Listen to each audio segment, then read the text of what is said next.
I used to think that life was supposed to be this nice little pattern that everyone fits into. Most of us grow up with this grandiose idea of what we want to be. A rock star, a movie star, a superhero, whatever it is, we know it's going to be great. Then we get older and reality starts to take hold. We graduate from high school, go to college, and end up settling for careers like lawyer, teacher, accountant, and so forth. Sometimes we get a degree in sociology and then end up being an insurance agent. In our early 20s, most of us will find the love of our lives, get married, have kids, and basically live happily ever after. Of course, there will be little trials here and there, but mostly we will be happy. This was my thought in my teenage and even young adult years. Soon after that, even more reality took hold for me. I graduated from high school, check. I went to college, check. I got married in my early 20s, in the temple I might add, check. I had 2 children, check. I didn't finish school yet, but I became an insurance agent, so half check. Living happily ever after, I'm still waiting to check that off my list. I left my husband on Mother's Day of 2009, which might give you some idea of how our relationship was.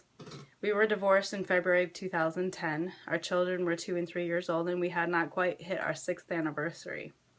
From 2010 to 2012, I had decided this idea I previously had about how life should be was complete garbage, and with all that garbage I threw out, the church went with it. I tried really hard to be inactive for a while.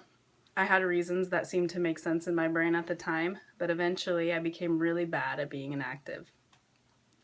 I would do things like let the Relief Society president, missionaries, and bishop come to my home. I would even let them in to teach me and my children gospel lessons. Soon after that, I witnessed a personal miracle, which might seem small to some, but it completely changed my life, and from that moment I started going back to church. Fast forward a few years to now. Life hasn't been easy. As a single mother, I still have had a lot of big trials, but amazingly I'm happy. I have no idea what happily ever after really means or feels like, but there are 2 major life lessons that I have learned through all my experiences. First, happily ever after doesn't matter yet. Happy now is what matters. I try to count my blessings every day. Second is that most people don't fit into that nice little pattern I had envisioned in my younger years. Life is full of big, huge trials and heartache.